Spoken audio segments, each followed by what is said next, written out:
Assalamualaikum warahmatullahi wabarakatuh. Sahabat-sahabat semua, masih tentang Madilog, materialisme, dialektika, dan logika karya Tan Malaka.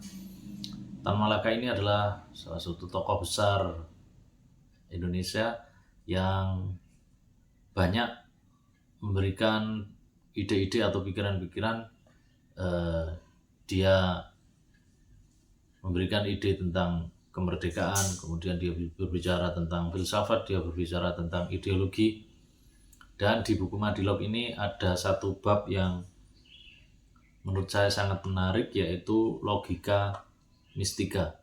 Nah, logika mistika ini adalah salah satu perjuangan dari seorang Tan Malaka. Artinya Tan Malaka ini melihat bangsa Indonesia pada waktu itu, pada waktu sebelumnya, dan juga mungkin sampai sekarang terlalu mengandalkan logika mistika. Artinya apa yang terjadi di dalam kehidupan sehari-hari itu tidak terlepas dari logika mistik atau sesuatu yang berhubungan dengan alam gaib, atau kalau bahasa sekarang mungkin bisa diistilahkan dengan istilah mitologi-mitologi, yang mitologi itu tidak bisa dibuktikan secara ilmiah, tidak bisa dibuktikan secara ilmu yang empiris, sehingga dari kepercayaan umum bangsa Indonesia tentang logika mistik atau mitologi-mitologi itu yang menjadikan bangsa Indonesia ini terjajah di alam pikirannya sendiri. Jadi tidak usah bangsa lain, Belanda, Jepang datang, tapi bangsa Indonesia terbelenggu oleh logika mistis atau mitologi-mitologi yang tidak berdasar. Sebetulnya mitologi-mitologi itu di sepanjang peradaban manusia itu selalu ada, bahkan di abad modern ini pun mitologi-mitologi itu selalu ada, tetapi itu semua harus bisa kita buktikan secara ilmiah, benar tidaknya, rasional atau tidak.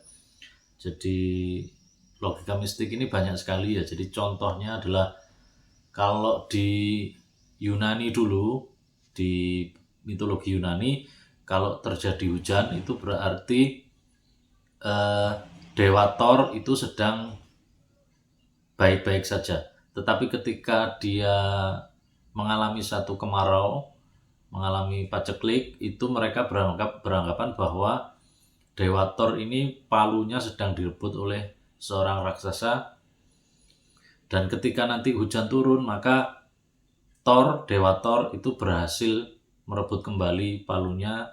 Thor berhasil memenangkan perkelahian atau peperangan dengan para raksasa.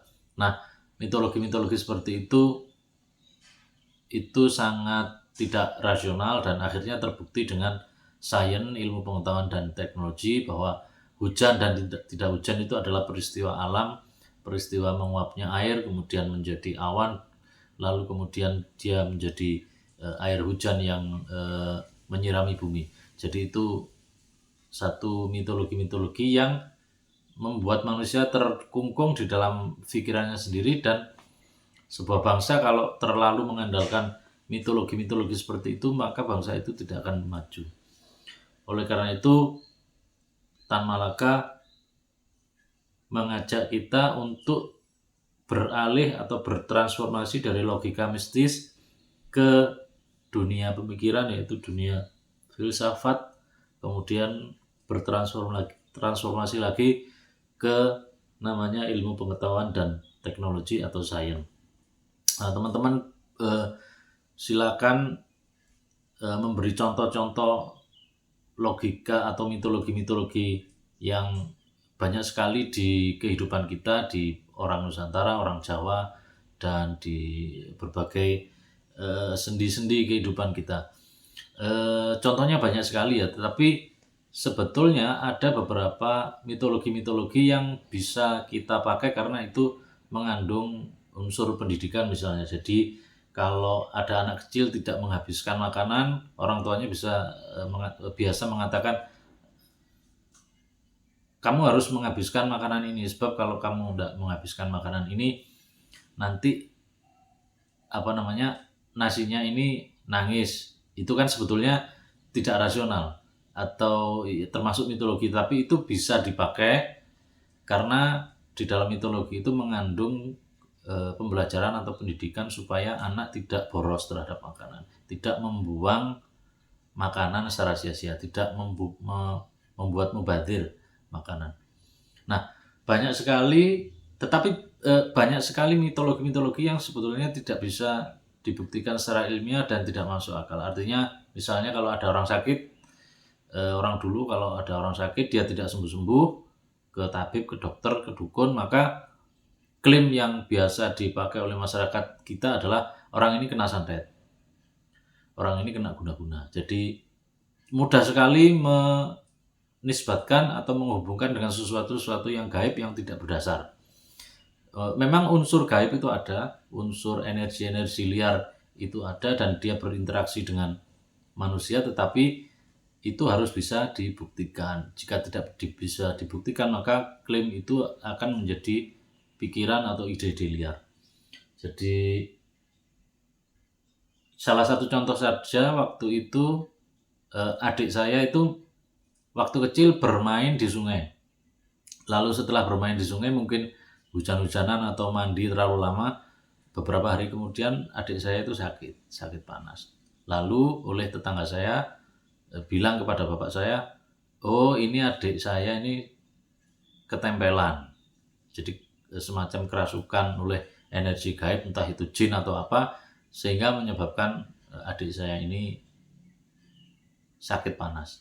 Nah, logika seperti ini jika tidak bisa dibuktikan maka akan menjadi logika yang liar dan membuat masyarakat kita terkungkung di dalam mitologi-mitologi itu.